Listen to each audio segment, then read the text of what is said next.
राष्ट्रभक्ति ले हृदय में हो खड़ा यदि देश सारा, संकटों पर मात कर यहाँ संगठित हो राष्ट्र हमारा, संगठित हो राष्ट्र हमारा।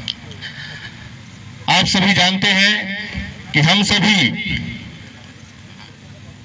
जो बांग्लादेश में हो रहा है हिंदुओं पर अत्याचार, और वहां जितने भी और इनके अलावा अल्पसंख्यक रह रहे हैं, उनके विरोध में हम सभी महामहिम राष्ट्रपति श्रीमती द्रौपदी मुर्मू जी को और माननीय हमारे राज्यपाल महोदय जी को जिला प्रशासन के द्वारा यह एक ज्ञापन सौंपने जा रहे हैं।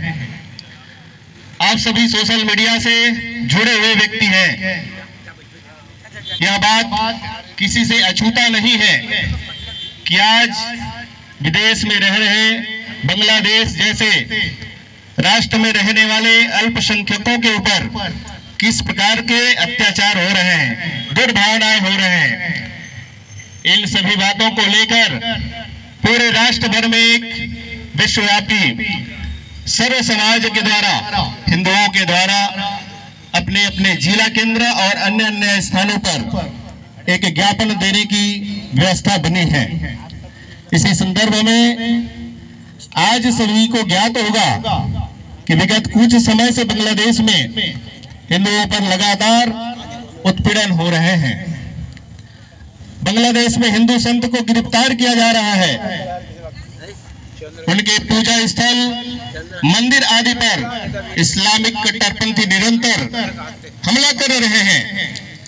इसी क्रम में इस्कान में हमारे पूज्य संत हैं चिन्मय कृष्णदास जी को आतंकवादी की तरह उनके साथ में व्यवहार किया जा रहा है, उन्हें जेल में डाल दिया गया है, उनके साथ अमानवीय बर्बरता हो रही है। विगत कुछ समय से वहां के जो सरकार है मोहम्मद यूनुस के नेतृत्व वाली बांग्लादेश की सरकार ने हिंदुओं के घर में तोड़फोड़, आगजनी के साथ ही उनके परिजन पर हमला व मातृशक्ति के साथ दुराचार की घटनाएं लगातार बढ़ी है।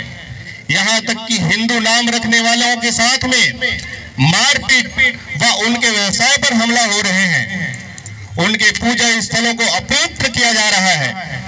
इन घटनाओं से भारत समेत संपूर्ण विश्व में रह रहे हिंदुओं में एक प्रकार के आक्रोश व्याप्त है तथा कथित अंतर्राष्ट्रीय मानवाधिकार संगठन जैसे अपने आंख में पट्टी बांध लिए हों, उन्हें दिखाई नहीं दे रहे हैं क्या जो घटनाएं घटित हो रही है।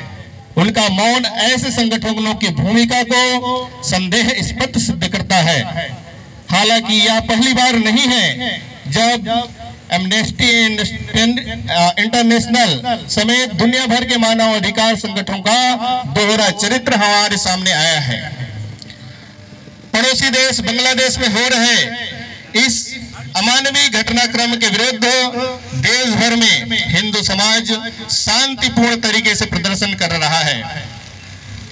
आज हमने स्थानीय प्रशासन के माध्यम से इस विषय को संज्ञान में लाकर केंद्र सरकार से आवश्यक कार्रवाई की मांग की है। जिले में हिंदू समाज द्वारा आज अर्थात 3 दिसंबर को शांतिपूर्ण प्रदर्शन कर अपना विरोध प्रदर्शन करते हुए जिला प्रशासन के माध्यम से माननीय राष्ट्रपति महोदया के नाम ज्ञापन सौंपा है। हम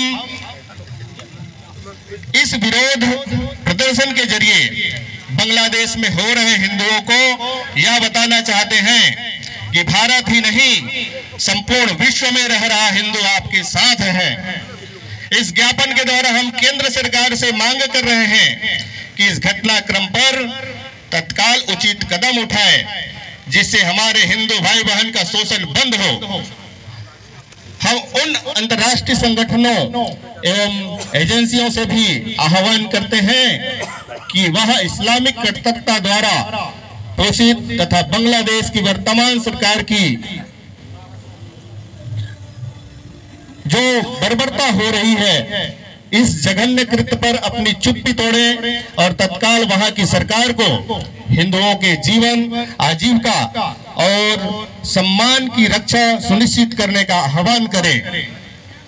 आज समय आ गया है कि बांग्लादेश ही नहीं, विश्व के अलग अलग स्थानों में इस्लामिक कट्टरवाद के विरुद्ध समाज जागरूक हो। हम जब एक रहेंगे, समरस रहेंगे, तभी सुरक्षित रहेंगे। इस प्रकार से हमारी कुछ प्रमुख मांगे हैं सरकार से। एक तो हिंदू सहित अल्पसंख्यकों की सुरक्षा। जितने भी अन्य देश में रह रहे हैं, जो अपने को असुरक्षित महसूस कर रहे हैं, ऐसे बौद्ध है, सिख है, ऐसे अल्पसंख्यकों की भी वहां की सरकार उनकी सुरक्षा के लिए पुख्ता बंदोबस्त करे।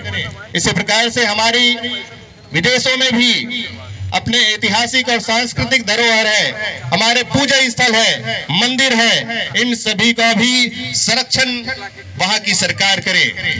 उसी प्रकार से जितने भी विस्थापित हमारे हिंदू परिवार है, इनके अलावा और भी हमारे अल्पसंख्यक वहां रहे हैं, उन विस्थापित परिवारों का पुनर्वास एवं उनका सम्मान वहां की सरकार करे। ऐसी हमारी प्रमुख मांगे हैं।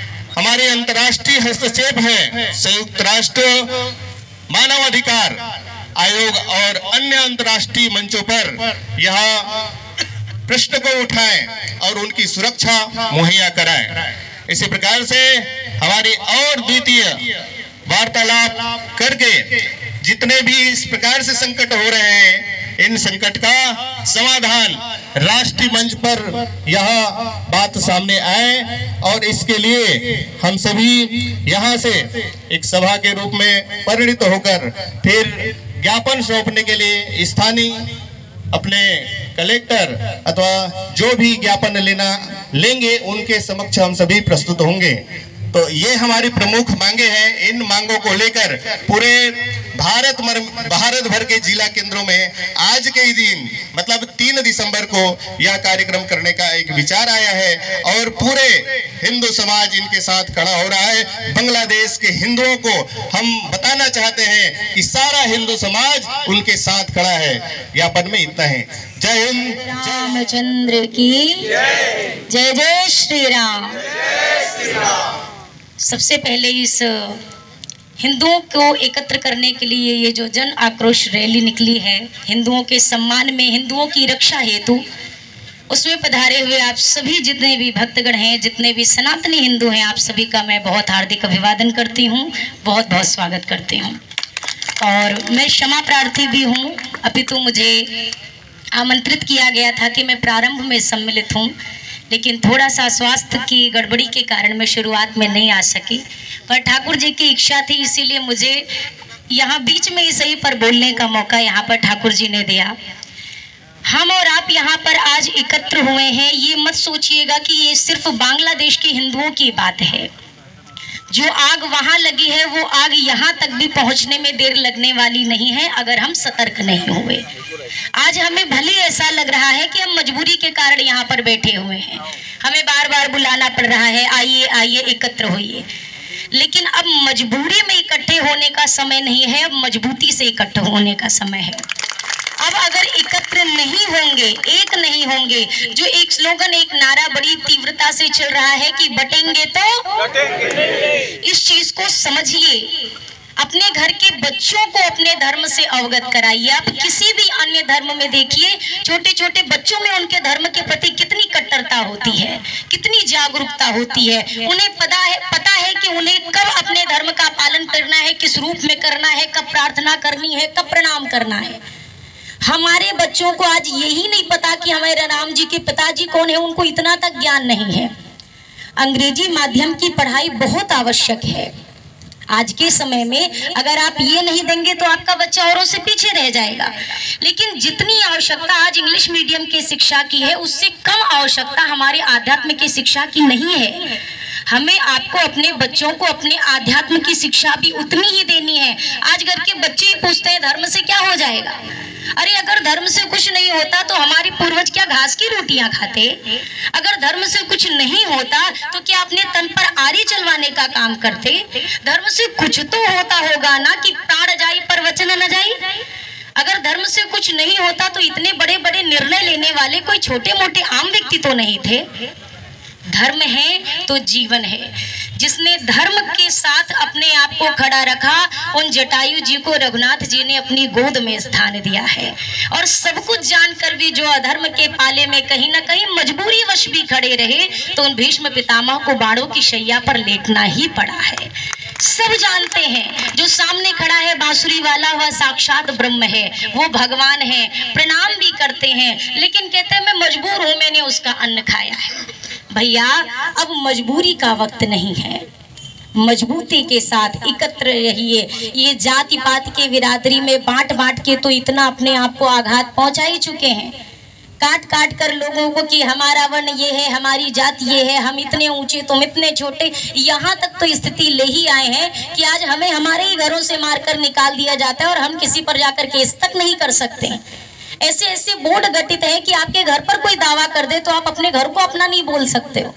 इसीलिए मेरे भैया आज ये जो रैली है, ये जो एकता करने की बार बार कोशिश की जा रही है, ये एकता करने के लिए हमें स्वयं से आगे आना होगा। हमें किसी को बुलाने की आवश्यकता नहीं कि कोई हमें बुलाए तो हम जाएं।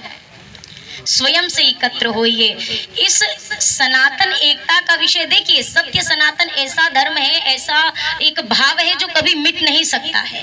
जो सनातन ना मिटा लंकेश के हुंकार से, जो सनातन ना मिटा कंस की तलवार से, वो सनातन क्या मिटेगा दुष्टों के अत्याचार से। इतनी औकात तो किसी की नहीं कि जो इस सत्य सनातन को मिटा दे।